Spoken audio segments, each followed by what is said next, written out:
Bună, dragilor, și bine ați venit la o nouă citire. De această dată vă invit la o citire generală.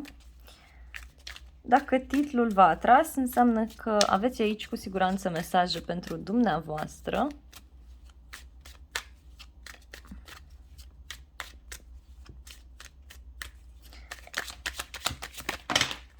A început citirea. Văd o problemă aici, la voi în casă. Nu puteți să dormiți noaptea, sunteți stresați puțin pe o problemă de familie. Sau faptul că o persoană are o problemă în familie. Aveți un ideal pe care vreți să-l îndepliniți și sunteți puțin stresați aici în privința asta. Alții vă doriți foarte mult o familie. Vă doriți foarte mult să fiți împreună cu cineva.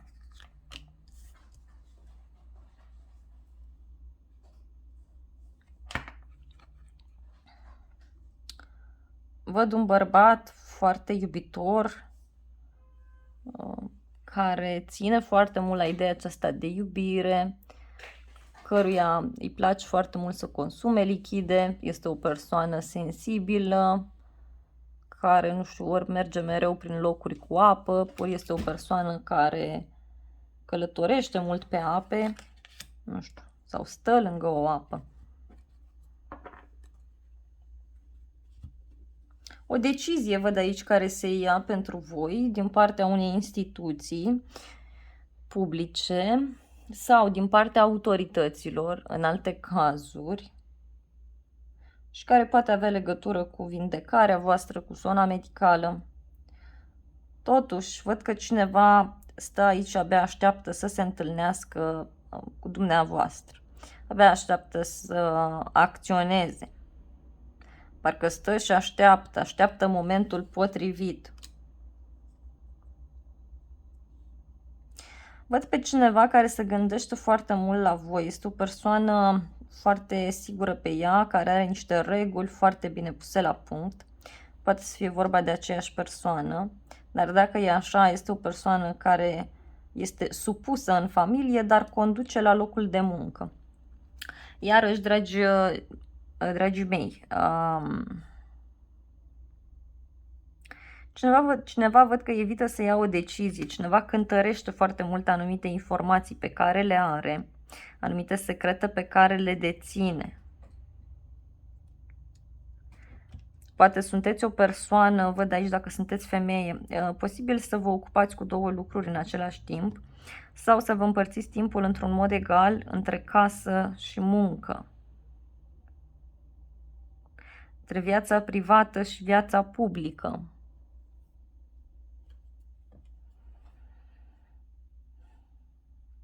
Sunteți persoane care analizați foarte mult lucrurile, din toate punctele de vedere. Găsiți un echilibru, găsiți o soluție. Vă pot veni bani din două surse, în alte cazuri, văd aici.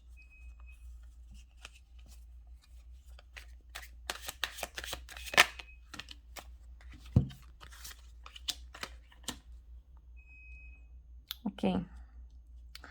Avem regele de cupe, regina de cupe. Foarte frumos. Un moment, dragii mei, în care voi ați întâlnit persoana potrivită sau urmează să o întâlniți. Din punct de vedere emoțional, rezonați extrem de bine. Mai văd aici faptul că cineva comunică foarte mult cu voi sau cineva trebuie să ia o decizie. Poate acum stă, cântărește, ia decizia și vă comunică.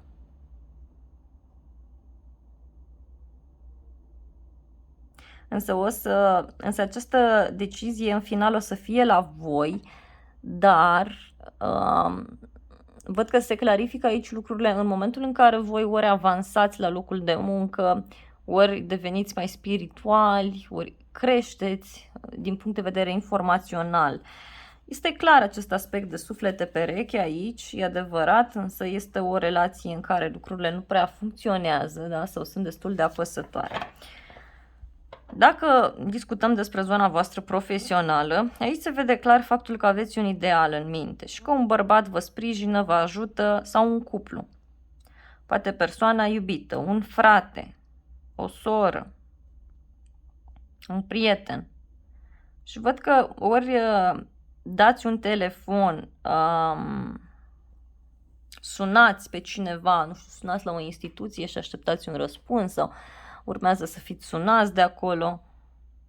Și văd aici că voi ori evitați să mergeți, ori e ca și cum deja aveți anumite informații și încercați să amânați ceva sau parcă stați și cântăriți ceva.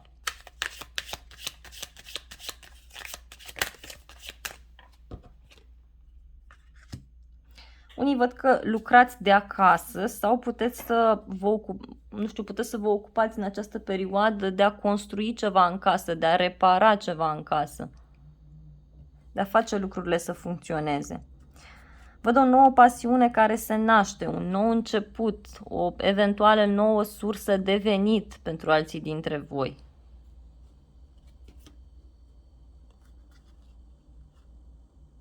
O persoană care vrea să facă drum către voi și care este pregătită să experimenteze lucruri noi, să facă tot felul de lucruri cu voi.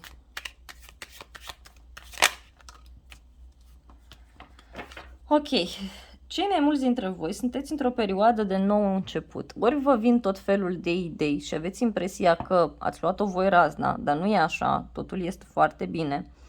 Parcă nu vă vine să credeți încotro vă îndreptați.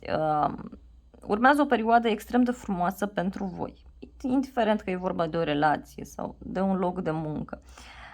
Dacă ați găsit deja un loc de muncă și este nou și sunteți stresați, că trebuie să învățați, că trebuie să avansați, că e nevoie să mai studiați ceva, e nevoie să vă mai perfecționați, nu este absolut nicio problemă, pentru că, repet, cei mai mulți dintre voi văd că veți reuși.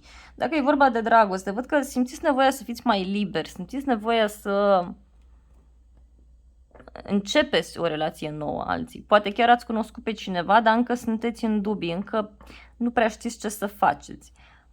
Dacă sunteți singuri, încercați să socializați cât se poate de mult și încercați să vă ocupați în primul rând de casa voastră, de familia voastră, de modul în care arătați, pentru că apoi să știți că lucrurile se deblochează. Însă mai aveți ceva de lucrat acolo, aveți ceva de aruncat de prin casă, aveți ceva de făcut. Da? Și apoi lucrurile se rezolvă. Pentru cei singuri chiar apare o persoană. Dar o persoană care până la urmă o să-și dorească să se impună în relație, să știți. Dar veți face o echipă bună împreună. Veți jongla așa cu puterea, când de la unul, când de la altul.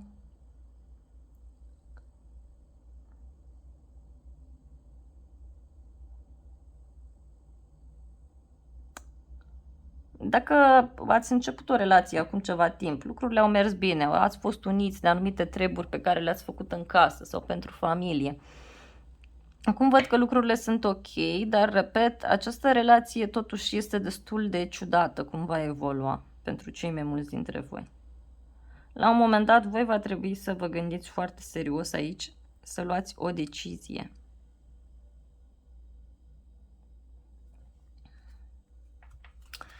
Da, o senzație de singurătate, de abandon, de nedreptate. Hai să vedem. Ce cu acest nou început, în primul rând? Da, are legătură ori cu o nouă persoană, ori cu faptul că ați avansat, că sunteți în sfârșit siguri pe voi, că au apărut noi reguli pe care nu știți voi dacă să le respectați sau nu. Un nou început care ține iarăși de zona medicală, de vindecare, iarăși pentru alții dintre voi. De un ideal pe care voi l-ați avut și asupra căruia momentan vă gândiți de 2 ori dacă să continuați sau nu. Bun, hai să vedem.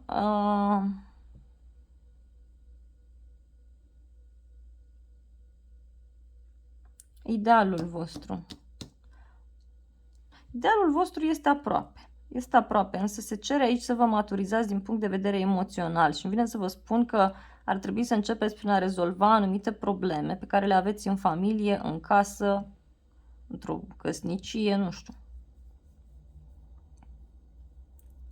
Dacă sunteți într-o relație și vreți să știți dacă rămâneți împreună, da, rămâneți momentan, în schimb, repet, relația asta o să se schimbe foarte mult între voi. Parcă această persoană vrea să vă domine, vrea să preia puterea. Dacă sunteți femeie, văd că vă veți ocupa cu două lucruri, da? Două domenii de activitate, dar este ceva ce este mai discret, mai secret, ceva ce ține de intuiție, ceva ce ține de niște studii foarte înalte pe care trebuie să le faceți.